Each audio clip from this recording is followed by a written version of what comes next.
Beltone Hearing Aid Center presents The Drive. Ready?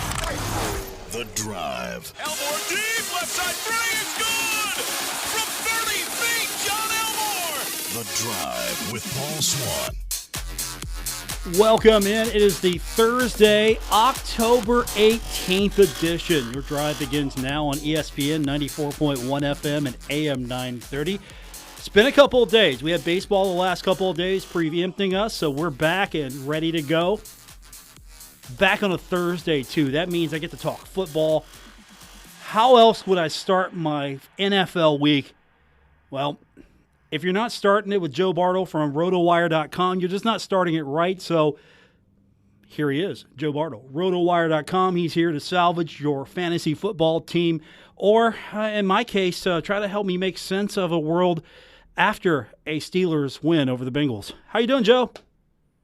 Yeah, I feel like you're pretty used to that at this point. 7 straight Steeler victories over the Bengals. This is multi-year category right now where you have kind of just grown accustomed to this sort of outrage. It's cruel and unusual punishment's what it is. I don't know what I've done in life, but I keep signing up for this, Joe. I don't know why I'm doing it, but I'm there. I'll be there Sunday Night Football. You know, the Kansas City Chiefs, the Bengals flexed into this game, so yeah, prime time. Looking forward to that. It's going to be one heck of a game, and thankfully we don't have to watch the Cowboys or Giants in prime time again. Oh, wait, we still have to watch the Giants on Monday night, and we still have to watch the Cowboys at 3:25 Eastern time Sunday. So, woohoo for that. But no, this has got to be one of the best games, I think, on the slate. The Bengals versus Chiefs. Of course, Patrick Mahomes finally lost the game and looked a little bit vulnerable against that Patriots defense, and then Tyreek Hill did Tyreek Hill things. And, of course, the Bengals really have kind of been one of the resurgent teams this season, and frankly, there were some people, a little bit of chatter I heard about the Bengals entering the year as a possible AFC contender, but at this point, I think you have to put them among the top 3 or 4 teams, and that would have been a surprise, I think, if you asked most experts at this point of the season. So, a really good game I'm looking forward to see both fantasy-wise and football-wise. Now, tonight, you've got Denver at Arizona, so I think that's a good place to start because fantasy owners probably at this moment realizing, oh, it's Thursday, I've got to set my roster. So what are you looking at this matchup? Is there anybody you're thinking about, okay, maybe I should sit them in favor of somebody else, or there's somebody that I've just got to start no matter what, I've got to start this player? I think there's a couple of key points that you have to look at for this matchup in particular. First being, what happened to that vaunted Broncos defense? I mean, they've allowed almost, 600 total yards in the last 2 or 3 weeks to the just running the ball. 600 yards rushing the last 2 or 3 weeks. That's kind of a crazy statistic. So if ever there was a week for David Johnson to get going, and I anticipate that's going to happen, this is probably the week where you have to feel comfortable starting him. This is a situation where David Johnson drafted number 2, 3, 4 overall in your fantasy leagues, and he's not been able to live up that production. Now, he's at least been healthy, and he's been scoring some touchdowns. So you're kind of salvaging some points from that position and that draft spot. But this might be a time where he finally lives to that value. If he doesn't get 15 to 18 to 20 fantasy points tonight, I'm sure there's plenty of people that are offering you trades for David Johnson, but this is a situation now where I'd finally start to consider looking at those options. And even at tight end, too, there's a lot of guys that are kind of on bye. I have a lot of stock of Jimmy Graham, and, of course, the Packers are on bye this week. A guy like Ricky Seals-Jones could be an interesting item if you're looking for maybe 6 to 8 points from that position. It's not like the Broncos do a ton defensively against that tight end spot, but he's been working that offense enough, and I expect they might be trailing or it's going to be close where they'll have to utilize their pass catchers. And I think Ricky Seals-Jones is going to be a guy that probably gets into the top 15, top 10 overall for tight ends this week. Joe Bartel joining us from RotoWire and RotoWire Magazine, and he's here to help you with your fantasy football and hopefully help me get through another season of Bengals football, but I know it's a tall task ahead of you. Let's look at that matchup, since that's one of the big ones. Bengals resurgent team, despite what happened against Pittsburgh. Is there any lingering hangover from that game? You see any bounce back from them, or at least as far as fantasy owners are concerned? Do I feel comfortable with an Andy Dalton, an A.J. Green, a Joe Mixon? If I've got any of those components, should I be okay with them, or maybe should I think about it a little bit? Absolutely. I mean, at least from a fantasy owner Bengals perspective, you have to feel great about going into this matchup. The Chiefs are top 3 in most points allowed to the quarterback spot, top 3 to the most points in the running back spot, and I think they're around top 15 or so for wide receivers. So this is a situation where if you have any Bengals guys to start, you've got to be doing it. Andy Dalton absolutely needs to be in your lineup, and that was something we were saying even weeks 3 or 4 weeks back, that they had a great schedule coming up, and they were probably a good quarterback roulette kind of situation where if you acquired Andy Dalton off of waivers, well, again, these are exactly the weeks you're playing them for. Joe Mixon, guy that coming back off of injury, he's looked pretty good. I thought I was pretty impressed with what I saw in the Steelers game, and I think, again, he's a situation kind of like David Johnson, where if he doesn't get 15 to 20 fantasy points in this matchup, I don't know what he's going to be able to. Tyler Boyd, AJ Green, I love both those guys as far as plays go, and even DFS, I think they're well worth paying up for it in the case of AJ Green. On the flip side of things, that Chiefs offense probably is going to do pretty well against that Bengals defense too. Like Patrick Mahomes, he's like a must-start category, I think, at this point, but you're certainly starting against the Bengals this week. Kareem Hunt, absolutely in the discussion. I think Tyreek Hill and Sammy Watkins are both there, and of course Travis Kelce is a must-start as well. I wonder if Uzomah, the tight end for the Bengals, is a guy that you're still kind of considering if he starts too. As long as he's healthy, I just imagine this is going to be a high-scoring game where we're looking at the final score of 37-33, something like that, and whatever team ends up being the victor in that, I'm not sure, but there's going to be a lot of points. I have to imagine fantasy owners really have to be utilizing this matchup quite a bit. And another matchup I kind of look at just because, again, we're in the area, so I know sometimes you pick teams, players from teams based on, hey, they're my favorite team, I've got to get a Brown. So you're looking at the Browns-Buccaneers, and if you've got anybody there, who are you high on and who maybe are you not so high on? Yeah, that's a pretty good question too. And I was actually looking forward to the Browns-Chargers game last week, and for whatever the reason, Cleveland no-showed that one. But I was anticipating a better fight than what they gave. Baker Mayfield is still developing as a quarterback, and I anticipate by the end of the season he is going to be a top 15 fantasy quarterback at the minimum. Right now, against that Buccaneers team, I anticipate he's going to be more of a top 10, top 5 quarterback at the minimum. And again, another waiver wire pickup that probably is going to do great based on that matchup. That Buccaneers defense is as bad as it's been the last couple of years. It's going to continue to be bad, and I think the Browns should be able to capitalize on it. Now, who's the one catching the passes? That's the frustrating question mark. Like a guy like Antonio Callaway, he had a couple of red zone targets last week against the Chargers that he just dropped, straight up dropped. And it's been kind of a discussion point for the last couple of weeks now if Callaway can be that number 2 receiver. Landry is great in the the 20 to 20 range, so to speak, and he gets plenty of targets. He hasn't been getting a lot of catches, but he also certainly doesn't get red zone looks. So I think Callaway kind of has to be a guy that maybe moves the needle. And if you're looking for a flex wide receiver, that's kind of the way I've been going. He's been dropped in a lot of places. I understand why, but he's worth a roster spot in your fantasy league. And particularly for this matchup, I'm considering starting him in a lot of different leagues. I think he's got a lot of promise. And if he catches even one of those passes last week, you're looking at a guy that had around 30 receiving yards and a touchdown, which is really all you need from that flex spot. So I like the Browns pass catchers. On the flip side of things, Mike Evans is going to Mike Evans. I love that. I love O.J. Howard, too, now kind of finally healthy after that MCL sprain. Cameron Brate had one touchdown pass, and that was it. Like, he was completely non-existent. Howard did his stuff as usual. And Jameis Winston was really, really good last week, and that probably is in part because that Falcons defense is horrendous. But against the Browns here, I anticipate you probably have better other options to start for Winston. So I like Mike Evans. I like O.J. Howard. That's about the only area I'm going to go skill position-wise for the Buccaneers. Joe Bartel's joining us from RotoWire and RotoWire Magazine. And I know a big question for a lot of people is, okay, is there any pickups that I need to be looking at? Is there anybody out there that's starting to pick up steam that I'm going to grab this player before someone else in my league does, and I'm going to look smart? Is there anybody out there you're directing people towards?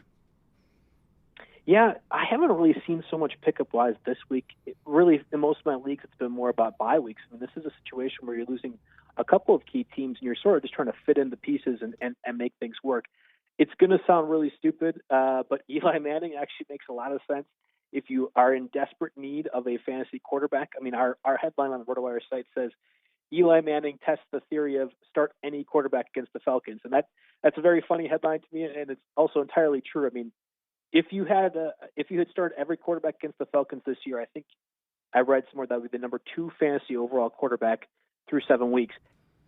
Eli Manning's not very good at the quarterback spot. We saw that last week Thursday. We understand what the Giants' offense has been able to do or not been able to do so far, but that defense is really beat up. And for whatever the reason, I think Eli Manning might be able to have a pretty good game. I mean, Aaron Rodgers is going to be sitting this week. Ben Roethlisberger is sitting this week for your fantasy team, so you probably have to pick up somebody.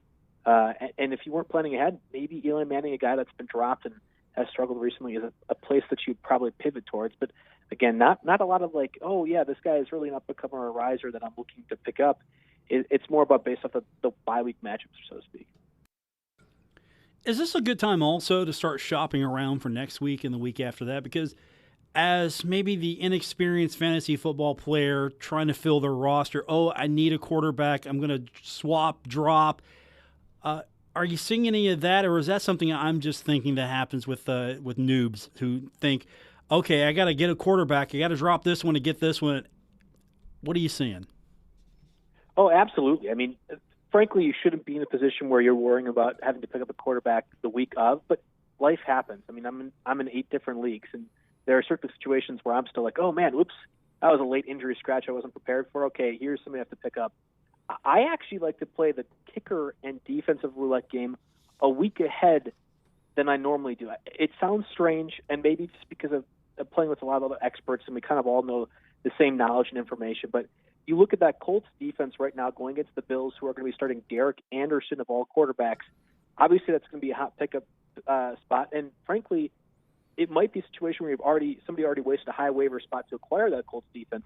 If you were thinking ahead, the Colts defense isn't great, but the Bills' offense is really bad, and you could have probably foresaw that being a situation that was helpful for the Colts defense last week and jump ahead on that radar.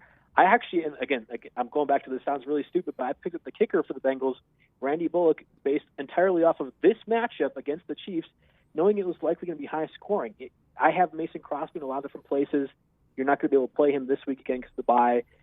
That's a situation where if you're planning ahead, you have a roster spot to waste, which I did with J.H.I., unfortunately being done for the season, that you could kind of mix and match. And that's really what I've been looking for with the defense and kicker spot in particular is to, okay, what matchup, maybe not this week, but even the next week might work out well. So you go off the Cardinals schedule, or even if you go off again the Bills schedule, who are those teams playing? Because you can likely target them for the foreseeable future. They're just 2 teams that really have struggled and not have been great. So like Patriots defense, they might even be on the waiver wire. They play the Bills following the Colts, so week 8. That's a situation where, yeah, definitely want to pick up the Patriots defense. That's kind of how I've been doing my lineups, and I think I would suggest others do the same. Even playing a week or 2 ahead, even kicker and defense positions. Joining us from RotoWire.com, also RotoWire Magazine's Joe Bartel, and RotoWire is pretty much I'm playing more fantasy hockey than I am football, but that's the great thing about RotoWire is whatever I need, you got me covered. And I've been using a lot of just even the basic information to set my lineups for fantasy hockey, and there's so much more beyond the basic if you really want to get into it and try to get the edge over the competition, or at least if you're a new guy. I mean, the information there helps a lot of newbies as well.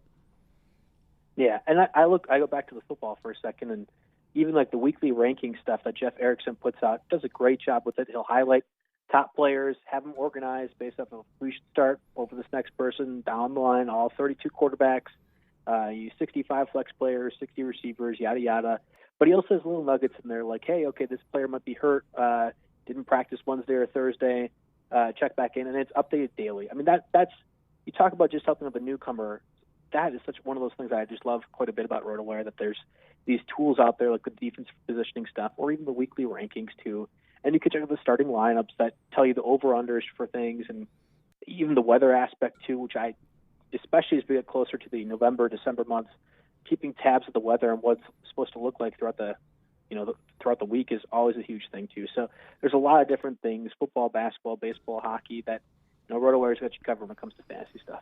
This is pretty much almost the apex for you guys, because baseball's winding down, heading towards the World Series, but you've got NFL right in the heat of it. The NBA starting, the NHL started a couple of weeks ago. I mean, you guys are right now probably at your busiest, right, with almost all the major sports. Other than the Super Bowl, which then sees the culmination of the college football playoffs, you have really basketball heating up and getting close to the trade deadline. you have the winter meetings going on for baseball too, which always leads to a lot of transaction or at least articles written on RotoWire's site here. That's probably the peak. This is right around there too, where we have the start of college football, middle of NFL. We have the start of NBA too. Baseball is still winding down, but you have enough games going on where there's enough news and notes to make note of. This is a big time for fantasy sports, big time for RotoWire in particular. So yeah, we have a couple of overtime hours going on throughout these next couple of weeks. Yeah, and just to keep in mind for folks, RotoWire not just great for fantasy sports, just sports period, because you guys are on top of everything just as much as ESPN or anybody else. Obviously, all the major services use you for when it comes to player evaluations and fantasy and everything, just about. So, you guys are pretty much a great source to go to if I just want to keep up on my team. Yeah, it really is true. And really there's a lot of biasness that's kind of trickled into today's media, and that doesn't really happen with RotoWire because we're literally just reporting the news. Okay, hey, Corey Davis didn't practice on Thursday. Boom. Okay, that's really all it is that needs to be known. It didn't practice Thursday.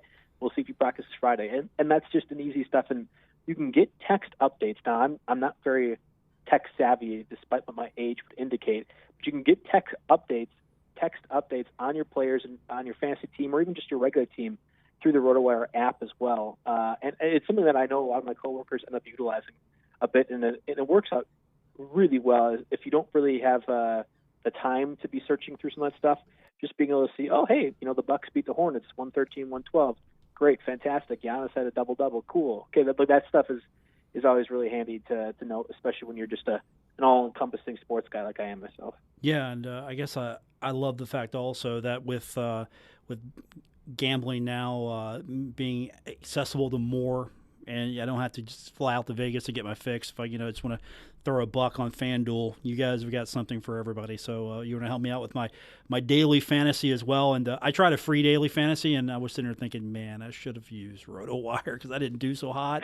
But it was free, and I tried to go out and venture on my own to say, let's see what this is all about. No, get some help.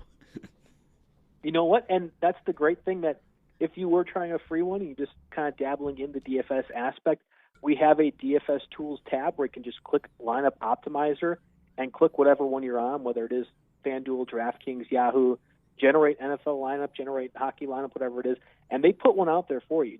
Now the NFL one, there's always a lot of different variables that happen, and I would suggest updating that as we get closer to Saturday or Sunday. But if you were to just do a lineup on NHL, I know a bunch of my colleagues have had a lot of success just doing DFS lineups for their hockey aspect. They have that pretty well down, at least the formula goes. And I sit right next to one of my coworkers that does the NHL stuff, so I'm not trying to pipe them up too much, but AJ Scholes does a fantastic job when it comes to DFS stuff. He's worth a follow too if you're interested in DFS hockey or fantasy hockey in general. And the DFS tab, whether it is NFL, NBA, MLB, they have it all covered. And FanDuel and DraftKings, Yahoo, you can just click one of those things and generate your own fantasy lineup right there, and it tends to do pretty well. Joe Bartel's our guest, RotoWire.com, RotoWire Magazine. Of course, you can hit the website now. Find out more at RotoWire.com. You get a free trial and figure it out how much you need. And obviously, if you're a fan of fantasy football, you need this because I've seen so many in the office league crash and burn. You need this. You need all the help you can get. Don't go it alone. Joe, good talking to you, man. We'll do it again next week. And hopefully we're talking about a Bengals win. Yes, hopefully. That would be pretty good. I'm excited to watch that game and excited to talk to you again next week. All right, think so. That is Joe Bartel joining us from RotoWire.com, RotoWire Magazine. When we come back from break, we'll talk a little Marshall basketball. Conference USA preseason poll is out. Also, the preseason team. We'll tell you about that when we continue with this edition of The Drive, presented by Beltone Hearing Aid Center on ESPN 94.1 FM and AM 930.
Don't worry. Paul Swann has the wheel on The Drive, ESPN 94.1 FM and AM 930. We are presented by Beltone Hearing Aid Center. Welcome back. Thursday, October 18th edition, your Drive on ESPN 94.1 FM and AM 930. So we've got the preseason poll came out today. Marshall, Western Kentucky, Old Dominion, all to be a factor in the top. At least that's what the coaches think. And I'm going to read this bottom top. It's no fun going from the top to bottom. No, we're going bottom top. We're going to find out who the worst team is first and then go to the media darlings, the ones that we think are going to be the best. And we're going to tell you what the coaches think, at least because this is their poll. Coaches are the one that voted. And so they all picked Rice to finish 14th. Everybody said Rice. Yeah, you're the bottom. Sorry, you're 14. So Rice comes in at 14. Charlotte, they're picked 13. You remember when Charlotte was a pretty good basketball program, right? Okay, not the case. Florida Atlantic coming in 12. UTEP coming in 11. FIU coming in at 10. Middle Tennessee coming in at 9. Yeah, Middle Tennessee. Remember them? Team a lot of people thought should have went to the NCAA tournament. Coming in number 9. Number 8 belongs to UAB. Man, how the mighty have fallen there. UAB's 8? That's not where they want to be. I mean, I'm glad they got football turned around, but boy, basketball and UAB need to be a thing again. Southern Miss comes in at 7. Louisiana Tech, put them at 6. UTSA is 5th. North Texas, they've got things going all right there, basketball and football. They come in at 4. Old Dominion, 3rd. Obviously doing a lot better than the football team. Coming in at number 2 with 5 first-place votes, your Marshall University Thundering Herd. 2nd. And then you've got, coming in at number 1 with 9 first-place votes, Western Kentucky. That makes perfect sense from a standpoint that a lot of people think Marshall's going to come back and win the regular season. A lot of people think Western Kentucky is going to come in and win the regular season. Now, keep in mind, you have a situation where you're going to see Western Kentucky not once, not twice, but possibly a 3rd time and possibly a 4th time. So this thing is going to go a while. Believe it or not, this is going to be a battle, I think, back and forth between Western Kentucky and Marshall. Now, why is Western Kentucky getting the nod? Well, I mean, it's an improved team. Rick Stansbury's done a great job, I think, with that team. And they've got some wins against ACC, Big 10, Big 12, and Pac-12 conference opponents. They've got wins, good wins. And they've got a couple of standouts that a lot of people are banking on. You've got their sophomore, Tavion Hollingsworth. And then you've got their graduate transfer from Auburn, Deshaun Murray. You'll see more about those two. Trust me, you're going to know those names by the time the season gets deep. But Marshall can say, look, we're the champs. We're the champs. You know, John Cena, that thing. The champ is here. Come out, do the whole you can't see me bit that John Cena does. They're the team that won the tournament. They win the championship. They get to the round of 32. And they've got a lot of components back. And, oh, by the way, John Elmore, C.J. Burks. John Elmore and C.J. Burks. I like my chances with both of those guys any day of the week.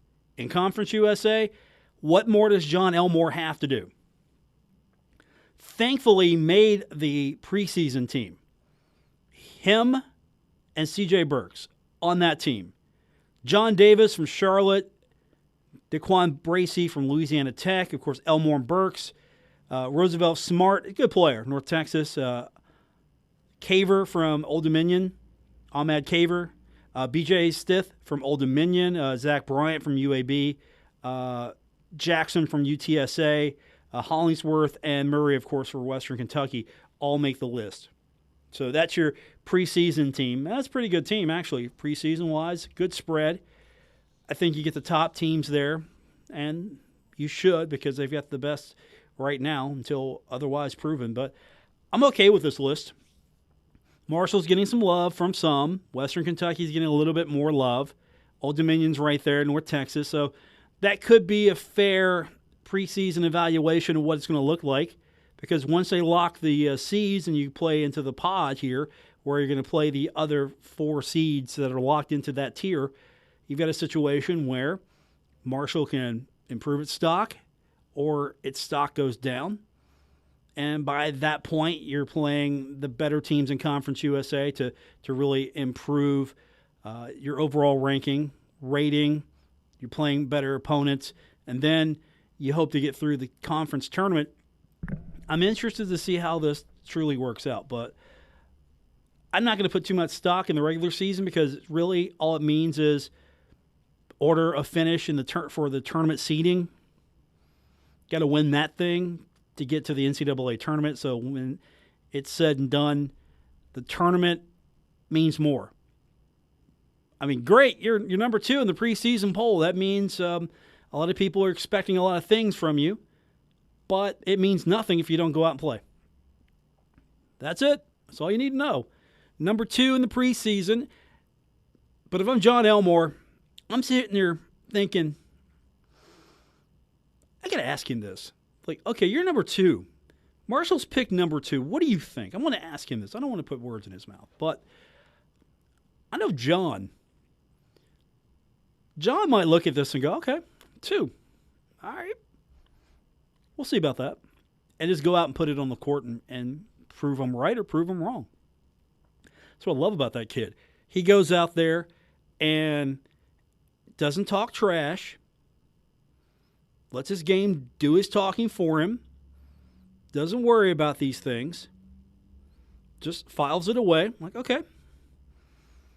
Number 2. All right. We'll see about that. That's what I like about him. I'll take him over anybody in this league any day of the week.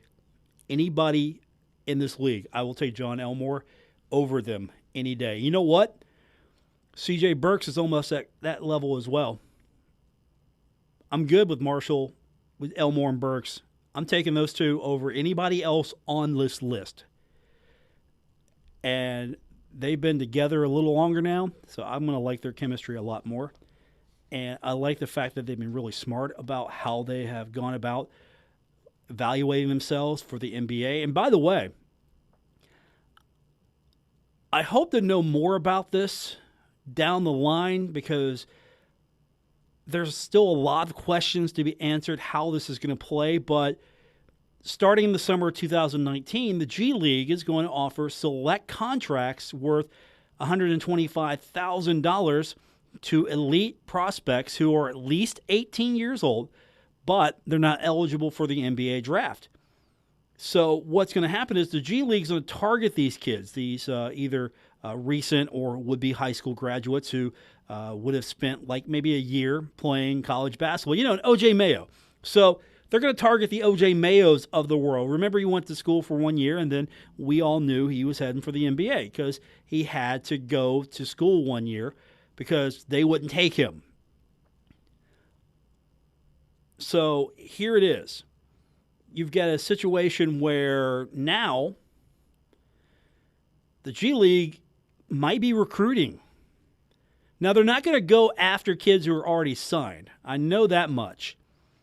They're not going to say, hey, why don't you drop out of school and do this? But if you're not committed yet, you're fair game. That's what's going to happen. They're going to target some of the bigger, better prospects.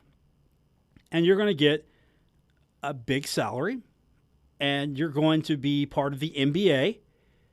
Even though you're not with the league proper, you're in the G League, and you're going to, I'm sure, be a part of a lot of development programs. You're going to get access to NBA-level coaching. You're going to get access to everything you would hope it takes to make a young man into an NBA player. So, with that said, how is this a game changer for college basketball? Will it be a game changer? Because now you've got a situation where the NBA has opened up an opportunity for kids who don't want to go to college, want to go right to the league. And let's be honest, I still think the college route's better for the kid. But if a kid doesn't want to go through the process because they're there not to get the college education, they're there to hone their skills for a year and then head on up to the NBA, see what they can do, get drafted, I think this is a great option. Now, with that said, is this really right for you? This isn't going to be right for everybody. And I still think the college option's better because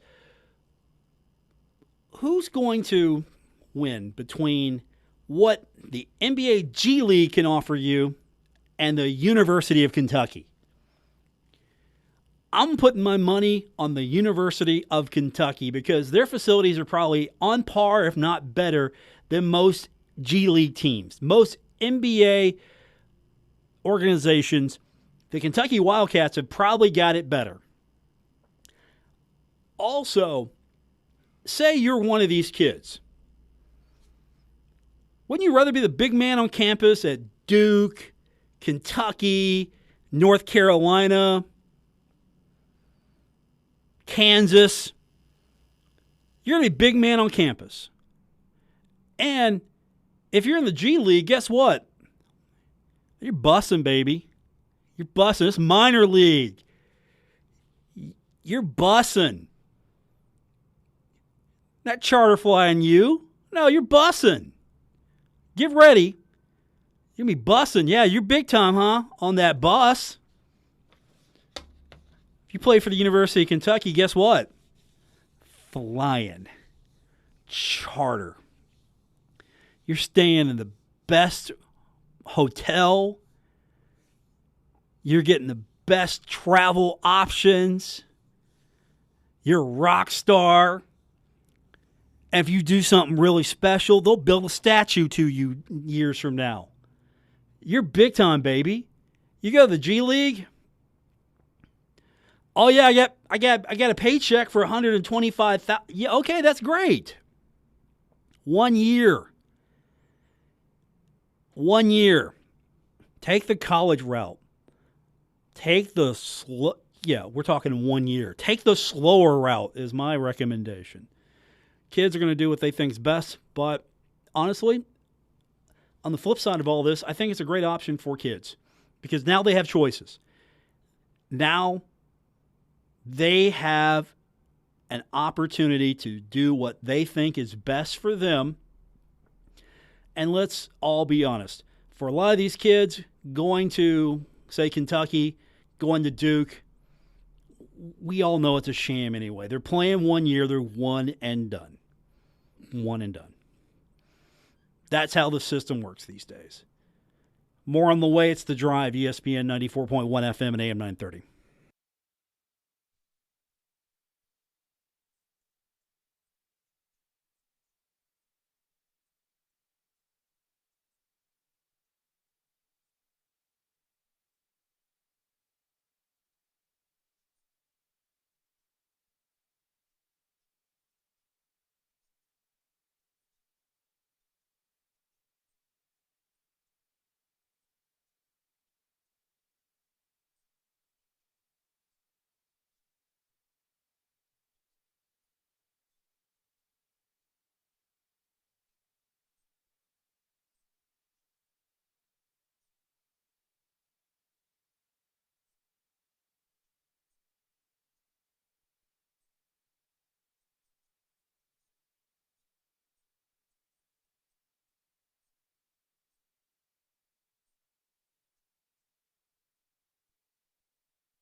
Just a quick segment.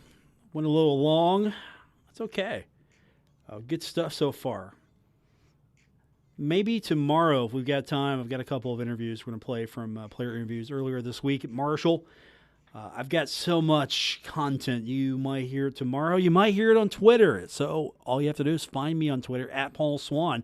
I might have a couple of nuggets coming your way here soon. I'm not telling you when, but there might be a couple of things coming your way soon. I do need to get into this before we go into our next break because I'm hugely disappointed. The student station at Marshall University, their 17th annual car bash canceled.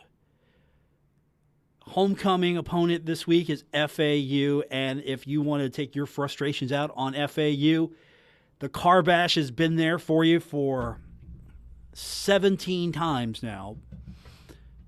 But scratch one, because not today. The reason for the cancellation is serious stuff here. I'm going to blame this event. If Marshall loses, I'm going to blame this event as the reason why the karma is bad. The reason for the cancellation, because, one, the pickup truck had stripped lug nuts on the front right tire. While attempting to move the truck onto the tarp, the right front wheel fell off the axle due to the stripped lug nuts. The truck was jacked up and the right front wheel put back on. The lug nuts would not secure the wheel, therefore the truck could not be moved. They were unable to get a tow truck to assist the WMUL-FM staff in positioning the truck on the tarp. So, what's that mean? One of the most popular and most important homecoming events in Marshall University had to be canceled. Is it really homecoming now? I mean, is it really homecoming? The bash was canceled. It's not homecoming anymore. I mean, you got the bonfire and you got everything else. No, it's not. It's not homecoming. I hope this isn't an omen for things to come on Saturday. Keep in the back of your mind. Car bash canceled, but I would recycle this thing. I just have like a car bash for, I don't know, Charlotte, UTSA. Can you bash the car? You know what? Save it for basketball. Save it for basketball. Quick break. Come back. We'll wrap it up. It's The Drive, presented by Belltone Hearing Aid Center, ESPN 94.1 FM and AM 930.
Now, back to The Drive with Paul Swann on ESPN 94.1 FM and AM 930. Welcome back to the Thursday edition. I'm your host, Paul Swann, on ESPN 94.1 FM and AM 930. We are presented by Belltone Hearing Aid Center, and if you ever miss an edition of the show, all you have to do is find us on Apple Podcasts, Stitcher Radio.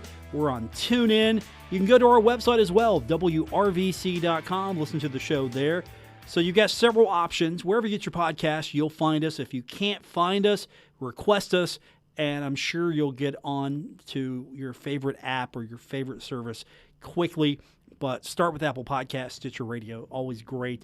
I also use an app called Overcast. It works for your Android, works for your iPhone. It's a great alternative to getting your podcast. And here's another trick. If you have an Amazon Echo, like an Alexa, all you have to do is enable AnyPod. If you enable AnyPod and then ask AnyPod to play The Drive with Paul Swann, it'll play the latest episode right there on your Echo.